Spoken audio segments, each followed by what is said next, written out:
Hi, this is Jerry Pinter. Welcome to Chapter 11, Part 1, Energy in the Human Body. This chapter is broken up into three parts. In this first part, we will be looking at energy efficiency and energy in the human body. In Part 2, we'll begin our discussion of thermodynamics. We'll talk about thermal energy and temperature and the ideal gas model. And in Part 3, we will discuss heat and the first law of thermodynamics. I should just mention that there are several topics in this chapter in your textbook that we will not be covering in this course. That is the kinetic theory of gases, heat engines and heat pumps, and entropy and the second law of thermodynamics. So our discussion on energy for the human body begins with the concept of energy efficiency. So efficiency, which we can abbreviate with the letter E, is equal to what you get divided by what you had to pay. So that's another way of saying that efficiency is equal to the useful energy output of a system divided by the total energy input. So before we start talking about the human body and its energy efficiency, let's consider a different system. Let's consider an electrical power plant. So in this example of a typical power plant, we have some sort of fuel source here. This could be a fossil fuel such as coal or oil or gas, or in more modern reactors, it could be even nuclear energy. But the main idea here is this is our energy input from the fuel. And let's assume that, just to put some numbers here, that we're going to look at 100 joules of energy input from the fuel. So this 100 joules then, let's say it's used to turn water into steam, and that steam then turns a turbine here, which is connected to an electrical generator that generates electricity. Well, a typical number for a power plant like this would be, out of those 100 joules that we put in, we might get 35 joules of electric energy out of this power plant. Now, what happens to the other 65 joules? Well, they're eliminated here. They're exhausted into the environment as thermal energy. This is basically waste heat. So for this example, we would say this power plant's efficiency is 35 joules. That's the useful energy output of the power plant, divided by how much we put in, which was 100 joules. So this comes out to be 0.35, or converting it to a percentage, this would be 35% efficiency. And again, the other 65 joules is waste heat, which is released into the surrounding environment. So we will be discussing the energy efficiency of the human body shortly. Remember that in order to do this, we need to calculate basically what we get out, in other words, useful work done by our body, compared to what we put in terms of fuel energy that's put in. And of course, when we're talking about biological systems like ourselves, the energy input comes from food. And so we're usually going to talk about calories that are in food that are food energy. So our digestive system breaks down food into usable chemical fuels such as glucose, which is a simple sugar, and glycogen, which is a more complex chain of glucose. A couple notes here on units here. So when we look on a carton of food and see that it has 100 calories, what does that mean? Well, we're talking about food calories, and the key thing here is this is an uppercase C. When we talk about food calories, technically we should use an uppercase C. And so an uppercase C calorie, or food calorie, is equal to 1,000 calories with a lowercase c. So this is a little bit confusing. It's just this is the nomenclature that we have to deal with here. So one food calorie, again, is equal to 4,190 joules, or you can call that 4.19 kilojoules, where a kilojoule is 1,000 joules. So we are typically going to deal with either food calories or joules, and the way to convert from one to the other is by this factor of 4,190. The other calorie is a different unit that we won't be using in this chapter, the one with the lowercase c. Now, what is, one food calorie? How much energy is that? Well, it's the energy needed to raise the temperature of 1 liter of water by 1 degree Celsius. So that's what one food calorie can do. So this table in your book, table 11.2, shows the energy content of some typical foods. Obviously, this is a short list. There's maybe a dozen foods here, but you can look up some typical foods. For example, an apple here. You can see that its energy content in food calories is a typical apple, or actually this is a large apple, is about 125 food calories. And if you do the conversion, basically you multiply that by 4.19, you get the energy content in kilojoules. So 125 times 4.19 is 525 kilojoules. Likewise, over here, a slice of pizza, 300 calories or 1,260 kilojoules. So we will be referring to this table throughout this portion of the lecture, and for some of the problems that you might encounter in the homework too, you might have to refer to this table for caloric content of foods. So now we can start talking about energy output. And one of the things related to this are the so-called metabolic rates of different activities. So physiologists determine how much energy the body uses by measuring how much oxygen the body consumes. Oxygen is used, for oxidation, which is like burning. So when we talk about burning calories or burning food fuel, that can be measured actually by monitoring how much oxygen the test subject here is using. And so here, it looks like the test subject is on a treadmill, and they are monitoring his oxygen intake, how much oxygen he's actually using, how much he breathes in versus breathes out. They can determine his rate of oxygen consumption, which can then determine how much energy he is actually burning for this particular activity. So there are a couple tables here that are kind of interesting. This first table, 11.3, this is the energy use at rest. So these are resting metabolic rates of different parts of our body, which is kind of interesting. So if you look at the liver, for example, it has the highest here. This is this is the power in watts. So this is joules per second. So what this tells us is that for a typical individual, 68 kilograms they determined is typical. 26 joules per second, or 26 watts, is what your liver is doing just when you're sitting still. And so the reason your liver is high here compared to the other organs in your body is your liver is sort of the center of a lot of metabolic activity in your body with your metabolism and so forth. You can see your brain, even at rest, it's using quite a bit, right? It's 19 joules of energy every second. And your heart, your kidneys, and so forth. Skeletal muscle here. This one's kind of interesting because skeletal muscle, the more muscle you have, the higher this resting metabolic rate will be. So that means you're going to burn more calories just while you're sitting there if you have more muscle on your frame. So this is one reason why, if you're trying to lose weight or lose body fat, adding muscle is a good way to do this, because even while you're asleep, your muscles are using energy. And then everything else in the body, adds up to this number here, 19. So if you add up all of these for the whole body, the total is, for a typical person, is right around 100 joules per second. And this can be, we'll show on another slide, this number corresponds to about 2,000 calories per day. So that 2,000 calories per day is a typical maintenance type food intake that's required for an average individual just to maintain, so you don't lose weight or gain weight. You need about 2,000 calories a day. I'll look at this in a little bit differently in chapter 12. This is also the rate of heat loss from our body. This is where all that energy eventually goes. It's eventually, remember, this is at rest, so we're not doing anything here. So all this energy basically is used just to keep our body warm and to, for all our organs to perform their functions. The other thing, a little bit different, and this is maybe more interesting for us, in this table 11.4, this is the metabolic power use during activities.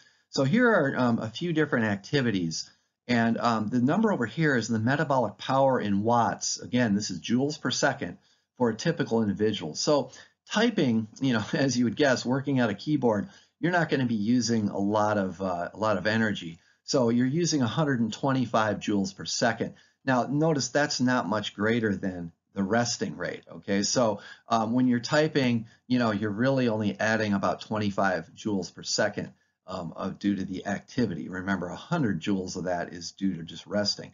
But once we start doing some of these other more vigorous activities, of course, the numbers go up. So ballroom dancing, 250 joules per second. Walking at this is a, kind of a brisk walking speed, 380 joules per second. Cycling at 15 kilometers per hour, sort of a brisk rate, is 480. Swimming at a fast crawl, 800 joules per second, and then running at 15 kilometers per hour uses 1,150 joules per second. So we will be referring to this table again when we figure out and work some problems on human energy and what the work output will be. So we'll get to that next. I just wanted to show you how I came up with these numbers here. We saw that the first table on the other slide, at rest, you're burning about 100 joules per second. That's your resting metabolic rate. So our goal is to convert that to, how many calories does that mean we need to consume per day? And I showed you this number around 2,000. The way I got that is the following. Remember, 100 watts, which is this number here, is 100 joules per second. So we can take 100 joules per second and let's convert this to how many joules per day that would be. Well, there are 60 seconds in a minute, and there are 60 minutes in an hour, and there are 24 hours in a day. So taking 100 times 60 times 60 times 24 gives us 8,640,000 joules per day. The next thing to do is to convert that to calories. So we can take that number, 8,640,000 joules per day, and multiply this. Remember, one food calorie is equivalent to 4,190 joules.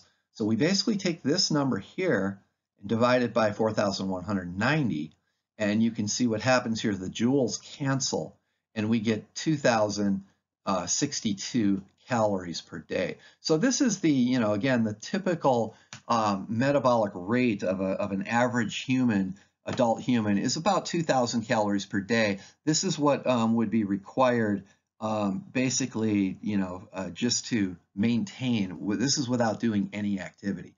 This is just to maintain your body weight. One of the key things in this section is the efficiency of the human body. So what we can do here is consider a 150-pound person. This is what's considered the typical person, 68 kilograms, climbs up a single flight of stairs, which is 2.7 meters. So we did this problem, something like this earlier. Remember, when you run upstairs or walk upstairs, you are lifting your body weight that distance, right? And you can calculate the work and so forth. So by doing metabolic studies, in a laboratory, the average number of calories burned for this activity, just going up this one flight of stairs here, is about 1.72 calories. So from this, we can actually calculate or at least get a good estimate of the efficiency of the human body. So remember, efficiency is what you get over what you had to pay. In other words, useful work done divided by total energy input. So how much work did the person do? Well, they lifted their body by this distance right here. So remember that that's equal to mgh. That's the force, your weight is mg, times h is the distance. So up on top, we have 68 kilograms times 9.8 is g, and then the height of the stairs was given as 2.7 meters. That's 1,800 joules. So that's how much work your muscles actually, produced, right? That's useful work. Now, how many calories did we burn? Well, remember, it was 1.72. Let's convert that to joules. So remember, there are 4,190 joules per calorie. So 1.72 times 4,190 is 7,200 joules. So here's the thing. You used 7,200 joules of food energy, and your body only produced 1,800 joules of work, of useful work. So that, 1,800 divided by 7,200 is 0.25. That's 1/4. That's the same as 25%. So this is the 25% is a typical human efficiency for physical activity. And just one disclaimer here. This can range from about 20% to 30%, depending on the activity and also depending on the individual. But for this course, since we want to keep things just kind of as basic as possible, we will assume 25% efficiency for all physical activity in this chapter for every person and so forth. So the first, question that might come up is, why is our efficiency so low? Why do we only get out 25% of what we put in? In other words, where does the other 75% of this energy go? So we consume food energy, right, by eating foods. What we get out is 1/4 of that. The useful work is 25%. The other 75% is this is the inefficient part, is waste heat. So 3/4 of what you eat is basically wasted just as heat.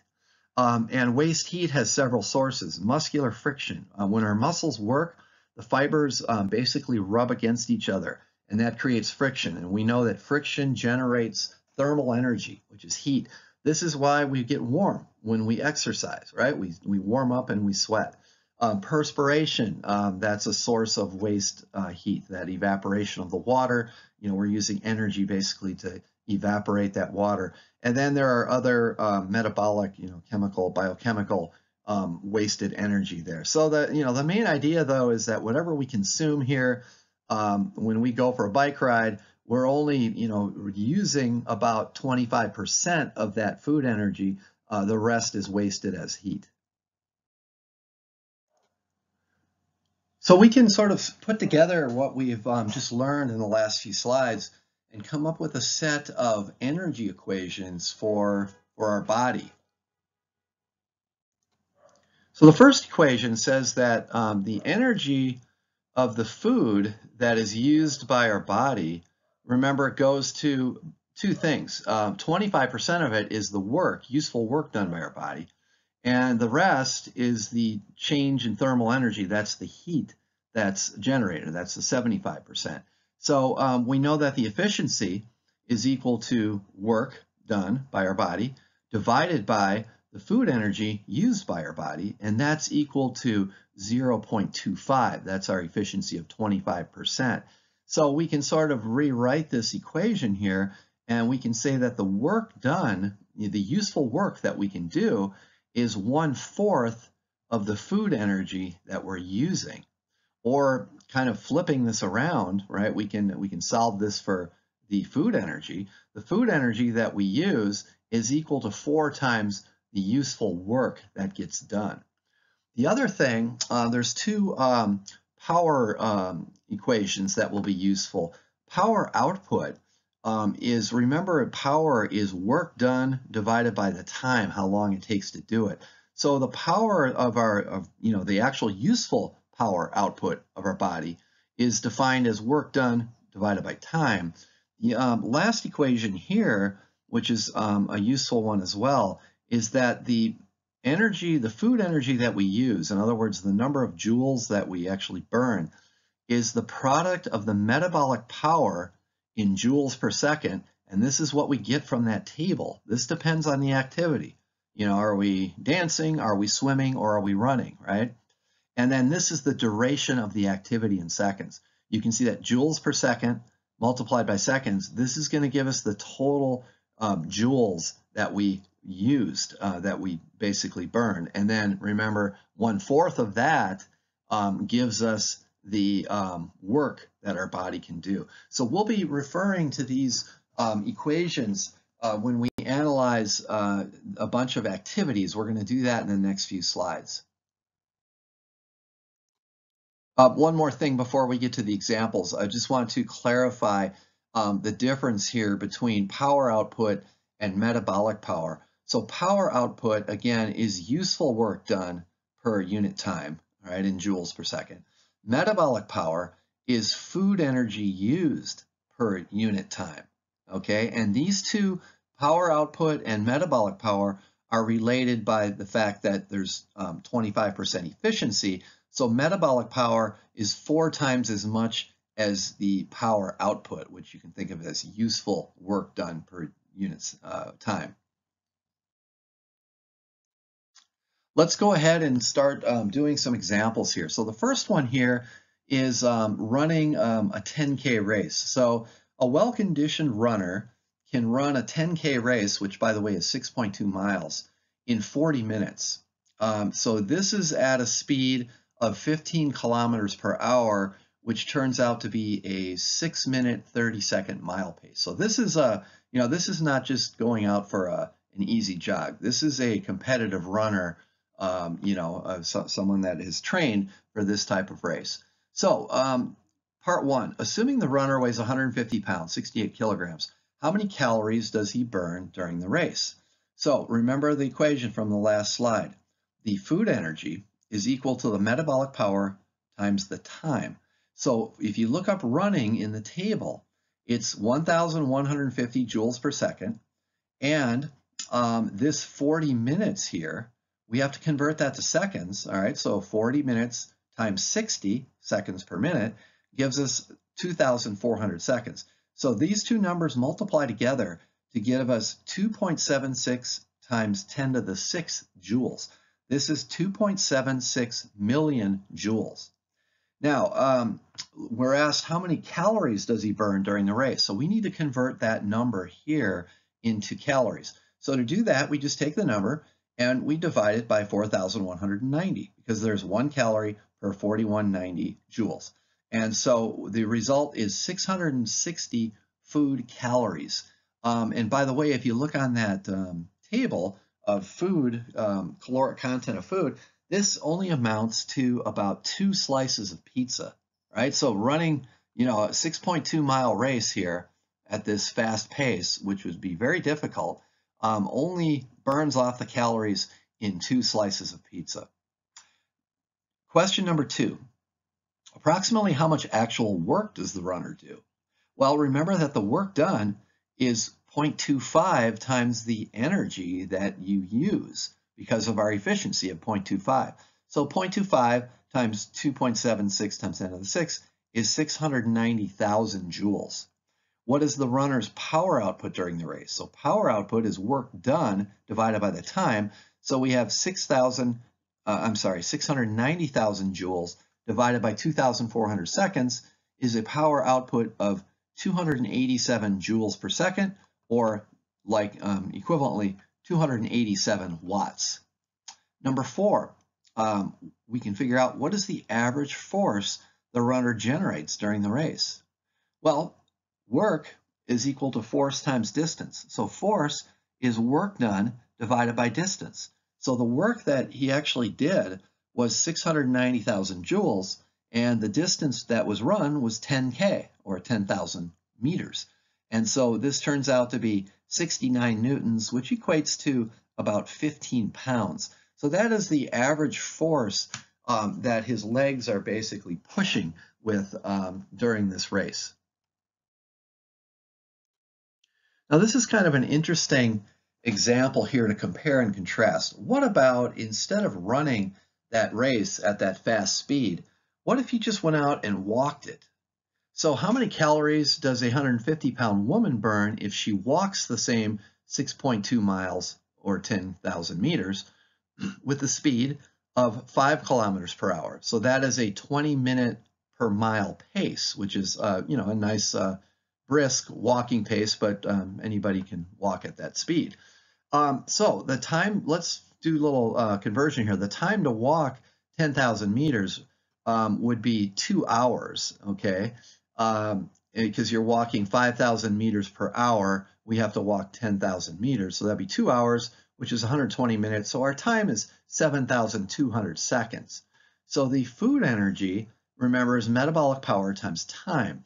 So the metabolic power of walking, you have to look this up, in the table from a couple slides ago. It's 380 joules per second, and the time it takes to walk 6.2 miles is 7,200 seconds. We get 2.74 times 10 to the 6 joules. This we can now convert to calories. Remember, we take that number and we divide by 4,190. So the answer here, surprisingly, is 653 calories. It's basically the same number that we got over here, right? The difference is just a tiny fraction of a percent. Whether you run 6.2 miles or walk 6.2 miles, you will basically burn the same number of calories. Kind of an interesting thought about metabolic power and so forth.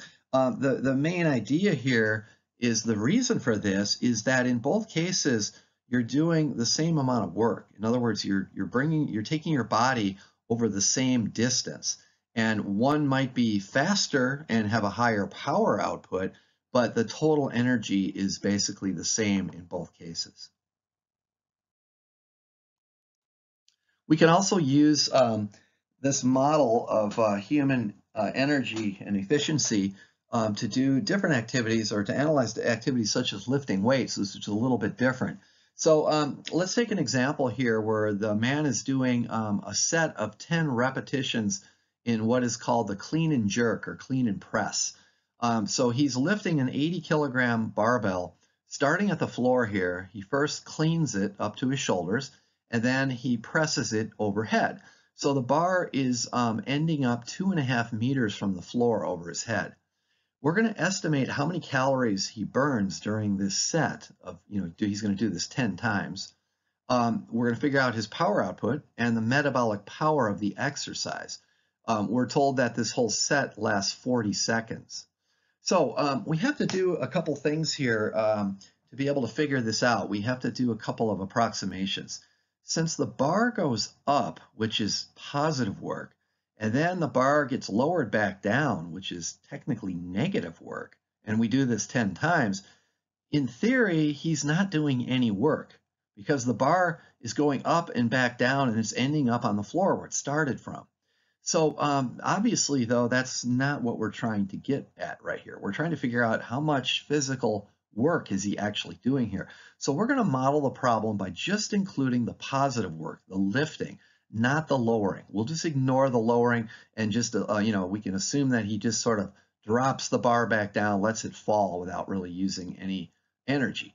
This is a good approximation because the lifting is much harder than the lowering anyway. So let's go ahead and analyze this. So the work that he does, the total amount of work is the number of reps he does times the number of work per rep.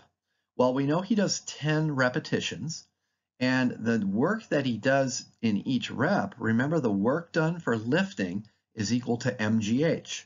So M is the mass of the bar, all right, the barbell, which is 80 kilograms, and G, of course, is 9.8, and the height that he lifts it is 2.5 meters, okay? So this comes out to be 19,600 joules. His power output during this set is the total number of work done, which again is 19,600 joules, and we were told it takes him 40 seconds to do it. So this number divided by that number is 490 joules per second, or 490 watts. The next thing is to figure out how much food calorie he's using, how many calories he burns doing this set of 10 repetitions. So remember, food energy is equal to 4 times the amount of work that we do, and the work done was 19,600. So the total food energy was 78,400 joules. And let's convert that to calories. We take 78,400 joules and multiply it by 1 calorie per 4,190 joules. So in other words, take this number, divide it by 4,190, and that gives us only 19 calories, which is just a few bites of an apple.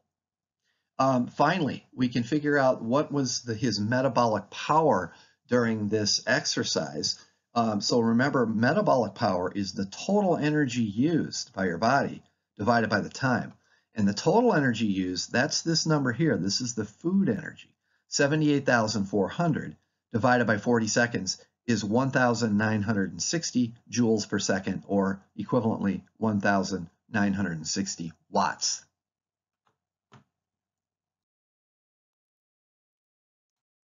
Here's another common exercise that you'll see in gyms. This is a cardio equipment called a stair climber.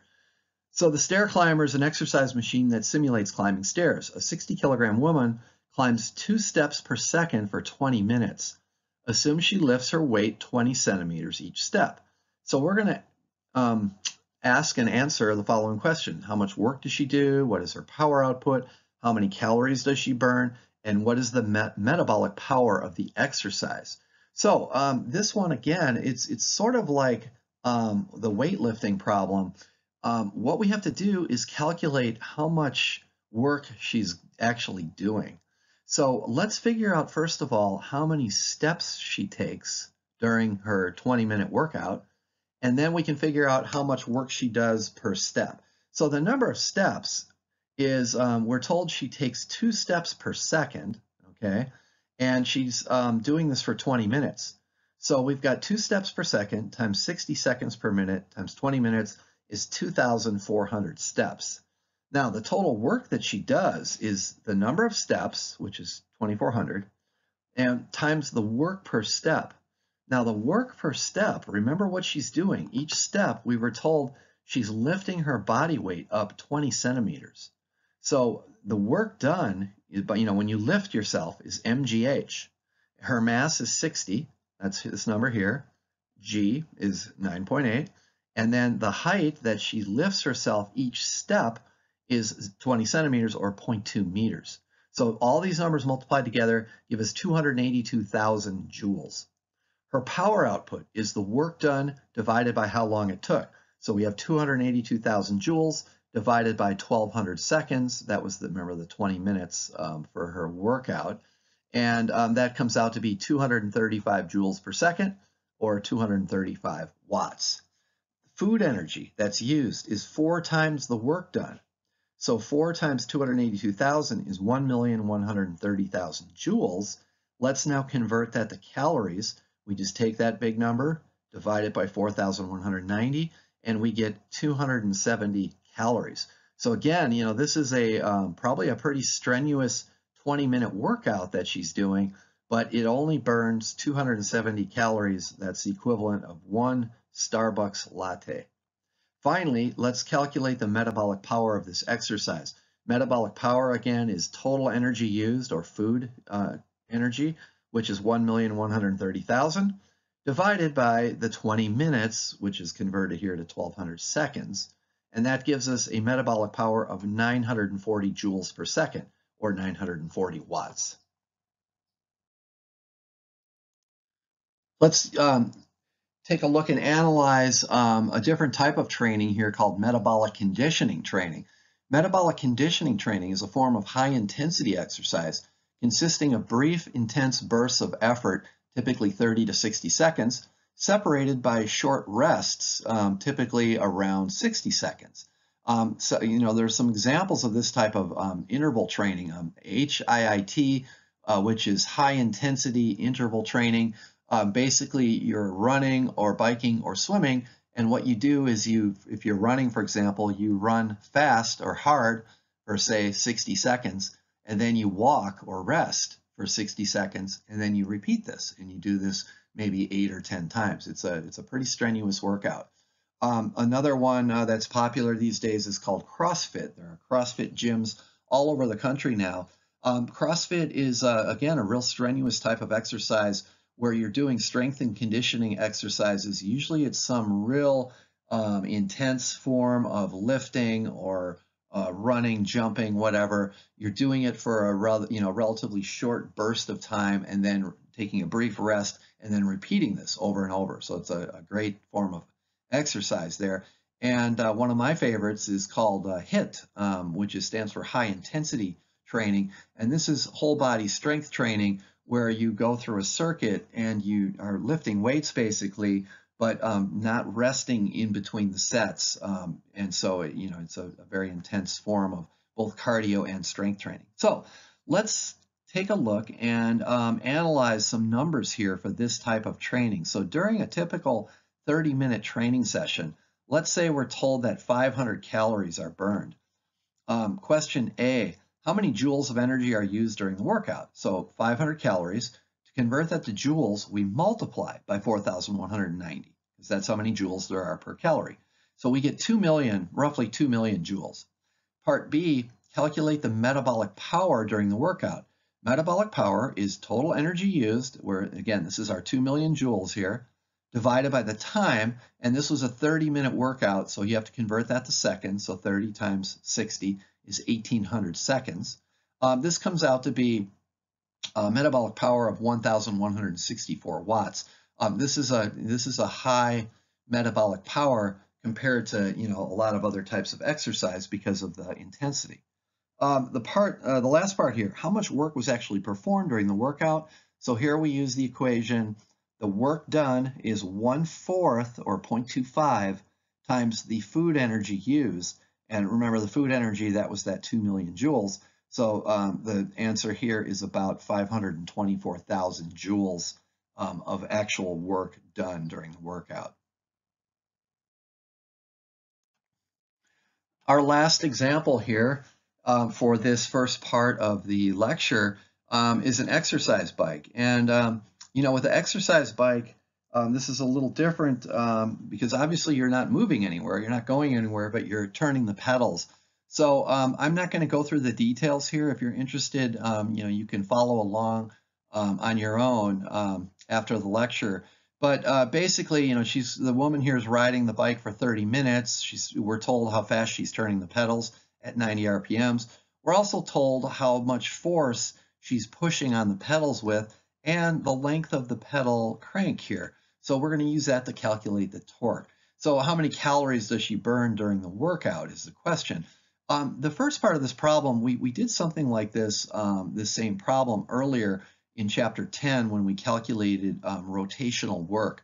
Work is equal to force times distance, but for rotation, it's torque times angular displacement. And so we can calculate the angular displacement by her RPMs and so forth. We can calculate the torque by the force that she's pushing, and we come out with her work here of 340,000 joules.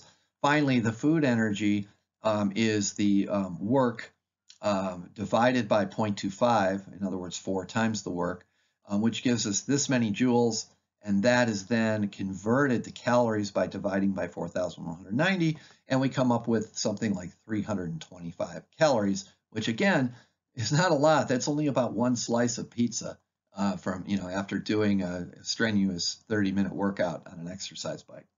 Okay, you guys, that is it for part 1. I will see you in part 2 of this lecture later. Goodbye.